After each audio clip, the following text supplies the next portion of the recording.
One of the prime instigators behind the big cowpoke movement at the moment is none other than Jolly John. Oh, get off that hoss. And he's got under his arm, of course, a collection of this week's pop press. What's in it? Nothing. Come on. Oh, you say the same thing every week. I know, but there's almost nothing every week. Don't ask me. Look, what did we used to always start on the funny polls, didn't we? That's a funny sounds thing, you know, all the lists and all that sort of thing. What was happening, the number top sandwich and all this kind of... You think, what, this foolishness? People are dying out there. Don't ask me where there is, but I'm not there, I've got a sandwich. All right. No, but, I mean, you look at it, look at it this week. You look at it sounds, the electro-synth compact discs. Number one is flipping Tomato. Who else? You say tomato, I say tomato, but there he is, he's number one, Snowflakes are dancing. Don't buy that in any form. And then when he gets to number two, the essential Jean-Michel Jarre. Now, that is my idea of a compact disc. I mean, I'd expect that disc to be so compact, there's nothing left but the hole in the middle. The essential Jean-Michel Jarre? Nothing's essential. Tear it up and throw it away. Get some sense. Smash Hits. You turn to Smash, it's the same thing, whichever paper you turn to. Smash Hits, what have they got, of course? This girl called Linda, who edits a Get Smart column, where you write to her and find out about the stars. Somebody writes, Louise from Watford writes and says, I thought it best to write to you. I would like to know David Bowie's home address, as I want to send him a card.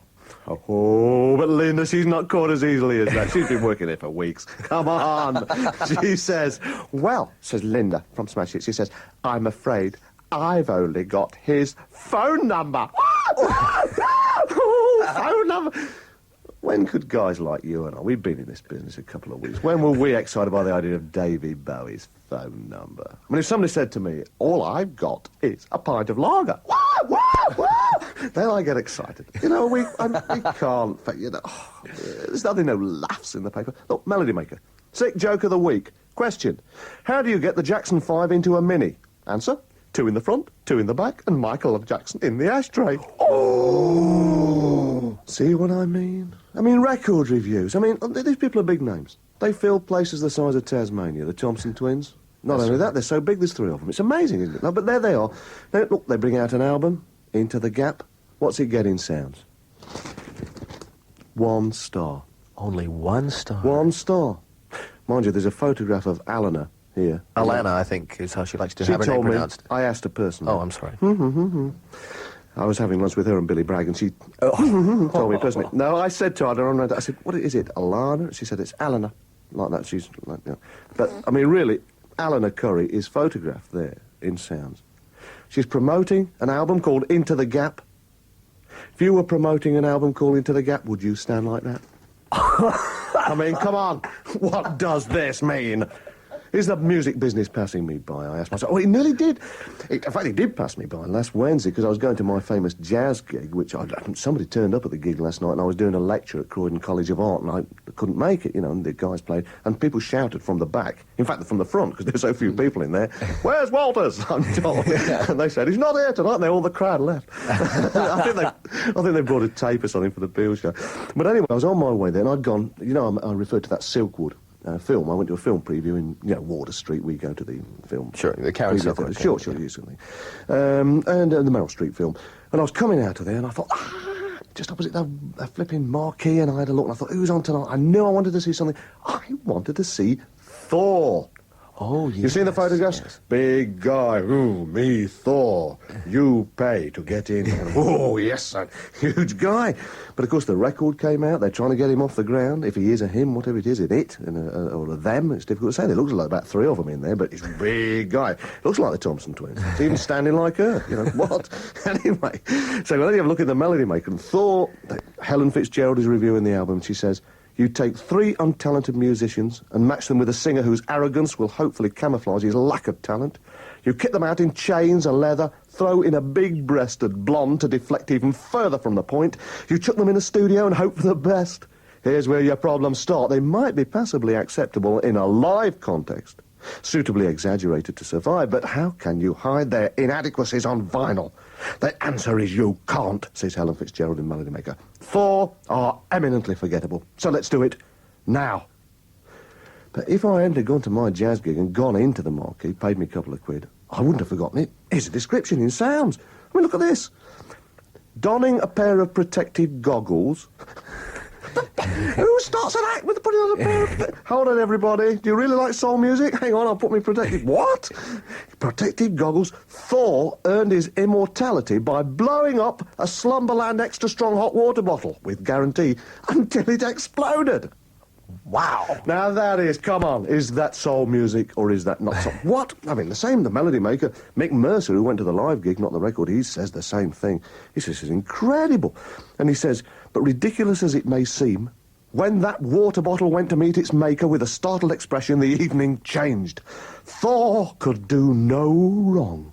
But what am I saying, says Mick Mercer. Me! That's Mick Mercer, not me. I'm just me. He's me! A man who thinks euthanasia should be compulsory for Ozzy Osbourne enjoying one of these gigs.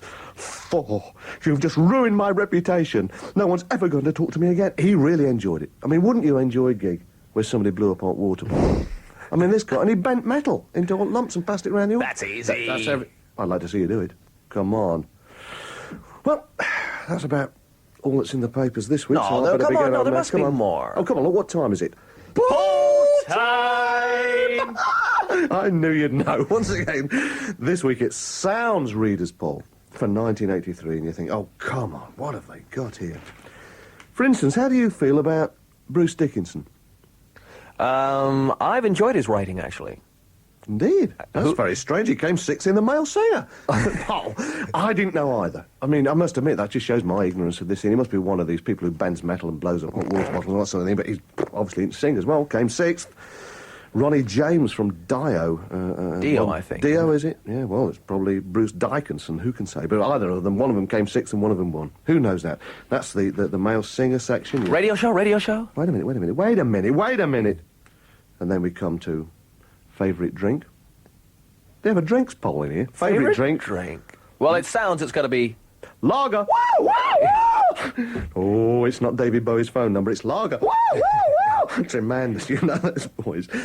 Favourite film. The Meaning of Life. Let's be honest, to most sound readers, the meaning of life is lager. Wow, wow, wow. It should have won both polls. I can't understand why not. Number 4. Blimey, look at this. Is it new band? You look down the list for new band. New band? Do you know who came 15th? Who came 15th? Billy Bragg. My old mate. Who saw him first? But Billy Bragg comes 15th new band. I think before he starts to look like a band on stage, you've got to have quite a lot of lager. Which is obviously all right for sounds readers. They like that sort of thing. They can start to see Howard Jones. He came like 10th or something. I mean, when they look at this, see 3 or 4 guys swaying about, they think, great, blow up the old water bottle. Tremendous. But then we come to the more serious ones. Sex object male. That's more serious. Where am I in that? Well, third was Roland Rat, so I wouldn't ask too much about that. Roland Rat? Second was Boy George, who was beaten into second place by David Coverdale. You'll be glad to know, so... Okay. But there was some consolation, because Boy George came female sex object. Number 1 position. What? God, Lord, come on. I mean... Radio poll, radio. Wait a minute, I'm coming around to that. Boy George comes all over it. Wally of the Year. Uh-oh, where am I in there? No, wait a minute. Boy George comes number 1 in there. Number 2, Marilyn. Marilyn again, that happened with the zigzag poll. Number 2, everything, wasn't he? Yes, If you pardon the expression. There he is, number 2, Marilyn. You don't, I'm afraid, come anywhere in Wally of the Year. The only ones of our Radio 1 colleagues get in. 10th, Steve Wright. 12, Mike Reed. You know, same old, running to form. Non-trend of the year. This is a weird poll. Who'd think of that, you know? Non-trend of the year. Number 1, Boy George. Again, I mean, he's... What is this about?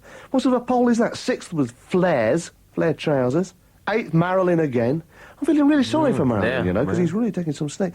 16th, leg warmers. I mean, really, let's be honest. I mean, if Marilyn is really trying to sort of crack it. I mean, according to this poll, if he put on flares and then wrapped them in leg warmers, he still can't beat Boy George to be non-trend or Wally of the Year. What can you possibly do? Television? The Tube?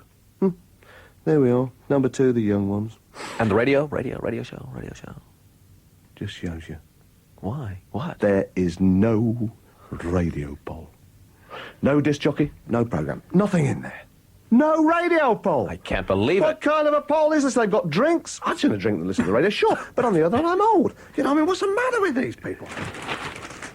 Paper that's not worth considering. Turn to something sensible like the NME. They've got radio in it. Have they? Oh, have they? Look at the front there. NME, but it's NMedia. Like they're doing a media thing. Except pages of media stuff, and it's a really cover. I mean, they do even people like Peter York. We've referred to him before. You know, clever guy, did all the Sloane Rangers stuff, as he must be fed up with people saying, but... You know, it's rather the same way with people who invent penicillin. They say, oh, here he is again, bloke who did penicillin. He said, shut up, get that penicillin all the time. I've done other things. Blimey, I've got a like, swimming certificate now, just penicillin all day long. That's the way he did with Peter York, Sloane Ranger. That's what he did, you know, and everybody remembers him. And he's quite a smart boy. He once came along to interview Peel some years ago, I remember. Because he's, and it says here, he's the style editor of Harper's and Queen. This is part of their media and media coverage. And they say, the title style editor is another joke. York was interviewed by someone from the Daily Express or some such paper who went away and wrote a piece where they called him a style editor. At the time he was called an associate editor or something like that, York says wryly. So I said to the editor, I want you to turn me into a real style editor or something like that. And, you know, when he came to interview Peel, and he was very smart, very astute or something like that, and we went round the pub afterwards and I said, I'll have fine and lager. The way I do.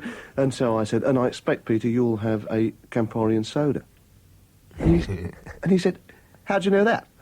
And I said, well, you know, you can look at me, but I look at you. And it was true. He did. He said, that's exactly what I wanted. It's amazing. So there we are. I picked him out. No nonsense. I forced down the lager. Speaking of that, you turn the page then, and then there's this big radio. They've got 2 pages looking at different aspects of radio. It's quite amazing, you know, really. One paper doesn't even feature it in the polls, and here they're covering it. You know, Blackburn's back in fashion again. I listen to him on Radio London. Do you? Well, I don't. See, I mean, obviously, broadcasting to the nation, they can't hear him. I mean, I could hear him, I just don't, I suppose I ought to. Apparently, there's all this sort of slightly risque phone calls to housewives, you know, and it says, OK, they quote from it, it says, OK, Natalie from Kensington High Street, it's on the line. Hello, Natalie, what kind of shop do you work in, my love?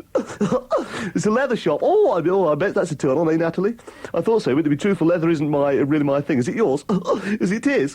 Why's that? Because when you wear it, a lot of creaking, you know. Lovely girl like you must creak a lot, Natalie. And they said, now tell me, is there anyone in the shop who's actually wearing leather? Your friend Michelle is. OK, could you ask her to move a chair near the phone, and when she sits down near the phone, put the phone near her bum so we can all hear a skirt creak. And suddenly people are saying, oh, Blackburn's really the tops. I mean, I like Tone, you know what I mean? I didn't used to like him years ago, because like Peel was one end of the spectrum, he was the other, you know what I mean? You thought, he's obviously the enemy.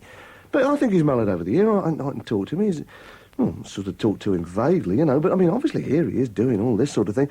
And then it says at the bottom of the Paolo Hewitt's doing, it says, Tony Blackburn, unrepenting, opinionated, frequently entertaining, slightly mad, spot on musically, and proof that approaching middle age doesn't have to spell senility. Simply sensational when you think about it. Now, I think, I mean, old Tone there, he's playing a lot of sort of black music and soul funk, and he goes mad about that. And of course, there's a big market for that sort of thing, and he just hammers it, and so he becomes very popular. But I do rather think he's a bit like, you know, like Slade and that sort of thing there. You know, it's a stop clock is right twice a day. You know, and Blackburn's been stopped for about 10 years. He's come round to his time again, you know, poll time, and there he is. Oh, Blackburn, still, it's nice to see him getting the coverage, because, you know, why not? You know, there's plenty of twerps about, ooh, hello, look, they certainly have a go at him. What? Who? Enemy, everybody. Steve, old Steve, right there, he's only just gone out the studio. He gets a special place here. Really go on with him, and as they say, you know, about things he's been doing, sort of the staple fare of his programme, his silly tattle about what the rich are doing, snippets of non-news borrowed from the tabloids and imaginary telephone conversations with such wacky characters as Mr. Angry, borrowed from Kenny Everett, Wine Bar, OK Yar, borrowed from Tracy Ullman, and all that sort of thing. Well, I mean, Steve had just seen this when I was just talking to him. He said, wait a minute, he said, I did that Wine Bar thing, actually, before Tracy Ullman started. I mean, you know, you do see the same characters about, you know, and Mr. Angry. It's not such a sort of borrowing thing. You know, you invent a character. There are not so many characters in the world. You know, and he's saying, look, I used to do that, and her script writers heard it and thought, oh, this is a good idea. So she knew similar people. Here's what he says. What if it's true? You can't tell with him, can you? But it says at the end here, though, that it says, his function, like the human interest stories at the end of News at 10, you know, green goddess squashes cat, queen grins at dancing black people, is to ease the pressure on our troubled minds and, you know, take our minds off important issues and so on. Well, I don't know. It's written by somebody claiming to be Susan Williams. I think it's somebody else. I know that person is, and it's not Susan Williams. But still, anyway, that's neither here nor there. A well-known personality has written that. But even this personality puts at the end, A, people seem to like it, and B, you can always switch off. I know that's not the ultimate excuse for doing anything on radio, but it does seem to me also quite reasonable. I mean, I'm never in the afternoon. I don't usually hear Steve. But, I mean, I know people who quote his catchphrases and so on. I don't necessarily want that. But there it is. It seems to give them relatively harmless pleasure. I don't think people should be sitting around all afternoon just thinking about Greenham Common all day long. You know, there's a time and a place. But, of course, they then have a go at Radio 1. It's an entirety. Who do they get to do it? Whack! Oh, Woo-hoo! it's Julie! Oh, Julie Burchill. Ah, dear, I could go on all day about all this, but she has a bit of a go, obviously, and says how wonderful radio can be, which I think is quite right. You know, it's not just something you're sitting, like, your jaw drops and you sit in front of the telly all night and then doze off. You know, radio, it's on, it's part of your life. It goes in the car with you, take it round with you. But then she says, the dream DJ works for a non-commercial station, plays lots of Motown, and is a mute. Well, that's not you, is it, really? I mean, not really, is it? Is it? Sorry, Yes, okay. And then she has a go. Well, I mean, she has a go at everybody. Let's be quite honest. She has a go at Simon Bates's farm. She has a go at people doing characters on the radio. And she does all this sort of thing. And she says, what a pitiful state Radio 1's been in for the last 10 years. Well, that's going a bit far. She says, John Peel is still there. She has a go at Peely, of all people. Everybody doesn't have a go at Peely. She does. Like an arthritic youth club organiser, huffing and puffing and believing in something, playing hopeless records and encouraging one and all. Come on, you can do it, even when it's obvious that one and all can't. I quote that because it's my programme, you know, a programme I have an interest in. She has a go at everybody else, Mike Smith and all the chaps, Peter Powell. Then she comes to the bits that she actually does like. Radio 1 broadcasts for 18 hours of the day, and such a small amount of this material is listenable. Those hours filled by Mr. David Jensen! I've always enjoyed her writing. I've always found her perceptive. Whack! Oops, sorry. Janice Long, Gary Davis. Gary Davis? Well, why not? And then Andy Batten Foster? Has she seen him walk about? You know, in those silly cowboy boots, he comes in all that bubbly hair, staggering from... I used to think he was drunk. I thought, at last they've taken on somebody more like me. No! It's those cowboy boots. Old Andy, he doesn't ever get some mention, so good luck to old Andy there. He's got somebody on his side, even if he's someone like Julie Burchill. She does a sort of summing up thing and says... I mean, she has a knock at everybody, like, you know, Gambo and, you know, people that don't really particularly deserve it. You know, nobody's perfect, but come on. But I think we've got to be open to have all this. She says, if ambition minus talent... that dread disease of the 20th century is personified by any group of people in particular, it can be caught strutting its shabby stuff day after day on Radio 1. Signed, Julie Burchill. Yes, Julie, yes. You can see what she means, but that's something common to the whole of life. It's common to the theatre, to football, to business, to teaching, to everything, isn't it? You know, there are more people with ambition than people who have talent. That's always the case. But one hopes that the people with talent are pulled in, which I think it is on Radio 1. I think there are people with some sort of talent. Sorry? And some of them are on the radio, of course, yes. But, I mean, Julie, I think she has a very useful purpose, because I sort of took the mick last week on the Pop Press when I was saying all her singles reviews, whoever comes up, whack! Even when she liked Sade, and the Sade Adele record. Great record. Nice record. Julie liked it. But she whacked 3 other girl singers to get to it. Do you know what I mean? She's a whacker.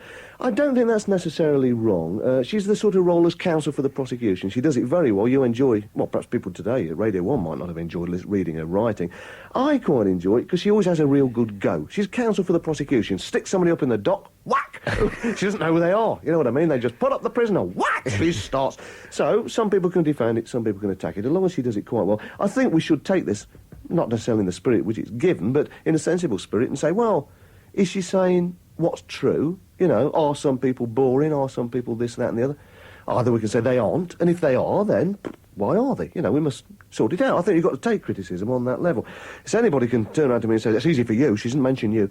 No, she doesn't mention me because I'm not important enough, but she did when I used to write for Zigzag several years ago. Me and John Tobler We both did regular columns, and she actually did a piece where she said, she did a little poem, her and her old man, you know, they did a little poem, congratulations Zigzag on its birthday or whatever it was. But then the only people she picked out to whack were me and Tola, and she says, one should be hung, the other one shot as part of this poem. I never worked out, I couldn't decide with Tola which one it was going to be. So she's had a whack at me, and well, we were all open for whacks, so I'm not a proper disc jockey, but let's see what her definition was. It's a dream DJ. I'm certainly not that. I do work for a non-commercial station. Many people might like me to be mute, and I will be in a second. I don't play a lot of Motown, but here's my favourite Motown record. So for Julie, from all at Radio 1, whack! Ow! Sorry, Julie, I didn't really mean that. He'll be around. Tony will be around in a minute. But here's my favourite, Velvet's Needle in a Haystack.